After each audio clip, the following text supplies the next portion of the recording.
আসসালামু আলাইকুম এভরিওয়ান। আজকে আমরা ক্লাস 5 এর ডব্লিউএইচ কোশ্চেন নিয়ে আলোচনা করব। তো আমাদের প্রথম কোশ্চেন যখন আমরা ডব্লিউএইচ কোশ্চেন করতে যাব, তো what is the WH question? WH question কি এবং কেন এটা আমরা সলভ করব? সো দেখা যাক, ডব্লিউএইচ কোশ্চেনকে আবার ডব্লিউএইচ ওয়ার্ডও বলা হয়। যে সকল প্রশ্ন ডব্লিউএইচ ওয়ার্ড দ্বারা শুরু হয় এবং যার উত্তর ইয়েস অথবা নো দ্বারা দেওয়া যায় না তাকে ডব্লিউএইচ কোশ্চেন বলে। অর্থাৎ কেউ যদি আপনাকে আস্ক করে হোয়াট ইজ ইউর নেম, আপনি কি বলতে পারবেন ইয়েস অর নো? তাহলে সেটা বলা যাবে না। তাহলে আপনাকে বলতে হবে my name is Sakib, my name is Rahim. So এইগুলোই হচ্ছে ডব্লিউএইচ কোশ্চেন বা ওয়ার্ড। তো আমাদের প্রথমে জানতে হবে ডব্লিউএইচ ওয়ার্ড কতগুলো। সো ডব্লিউএইচ ওয়ার্ড হচ্ছে 9টি, তার মধ্যে শুধু একটা ব্যতিক্রম, সেটা হচ্ছে হাউ। হাউটা হচ্ছে এইচ দ্বারা শুরু হয়, আর বাকি 8টা হচ্ছে ডব্লিউ এবং এইচ থাকবেই। সো এগুলো হচ্ছে হু, কে, হয়, কেন, হোয়াট কি, হোয়ার কোথায়, হোয়েন কখন, হুইচ কোনটি, হুম কাকে, হুজ কার, হাউ কত। সো আমরা ক্লাস 5-এর জন্য যেটা পড়তে হবে, আমাদের প্রথমে একটা সেন্টেন্স দেওয়া থাকবে। For example, Kazi Nazrul Islam is our national poet. তো এখানে হচ্ছে কাজী নজরুল ইসলামের নিচে আন্ডারলাইন করা থাকবে। তখন আমাদের এটা দেখে বুঝতে হবে যে ডব্লিউএইচ কোশ্চেন কোনটা আমরা নিব। তো এখানে দেখেন বলছে Kazi Nazrul Islam is our national poet. এখন আপনি যদি প্রশ্ন করেন যে কে ন্যাশনাল পোয়েট, তাহলে খুব সহজেই আমরা হু ইউজ করতে পারবো। হু অর্থ হচ্ছে কে, তাহলে আমরা বলতে পারি who is our national poet.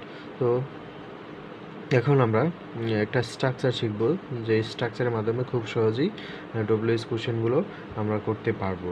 So দেখেন, ডব্লিউএইচ ওয়ার্ডটা নিব, তারপর অক্সিলারি ভার্ব নিব, তারপর সাবজেক্ট নিব, তারপর মেন ভার্ব, তারপর বাক্যের মধ্যে বাকি যে অংশটা থাকবে সেইগুলো আমরা নিব। তাহলে আমরা খুব সহজেই এই স্ট্রাকচারটি ফলো করে আমাদের সেন্টেন্স মেকিং করতে পারবো। For example, my name is Shakib.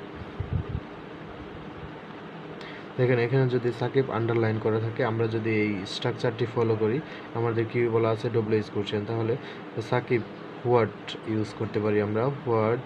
তারপর সাহায্যকারী ভার্ব এখানে দেওয়া আছে ইজ, তারপর হচ্ছে সাবজেক্ট, তাহলে সাবজেক্ট ইউ, মাই থাকলে ইউ হয়ে যাবে, হোয়াট ইজ ইয়োর, ইয়োর হয়ে যাবে। তারপর হচ্ছে বাকি অংশ নেম। তাহলে আমরা শেষে কোশ্চেন বোধক চিহ্নটা দিয়ে দেবো। তাহলে হচ্ছে মাই হোয়াট ইজ ইউর নেম। এই যখন আমরা এই স্ট্রাকচারটা ফলো করব, খুব সহজেই করতে পারবো। তারপর হচ্ছে দেখেন, আমাদের কিছু বি ভার্ব জানা থাকতে হবে। Am is, are, was were, তারপরে have verb, have, has, had, এগুলো হচ্ছে হ্যাভ ভার্ব। তারপর হচ্ছে modal verb, can, could, shall, should, may, might, etcetera. তো তারপর হচ্ছে আমাদের স্ট্রাকচারটি মনে রাখলে খুব সহজেই করতে পারবো। তারপর দেখেন আমাদের নেক্সট উদাহরণগুলো দেখা যাক। সৈকত মাদার কুকস অ্যাট 6 AM। তাহলে এটা আমরা কিভাবে করব? এখানে তো কোনো সাহায্যকারী ভার্ব দেওয়া নাই, যেহেতু এখানে স্ট্রাকচারে অক্সিলারি ভার্ব আছে।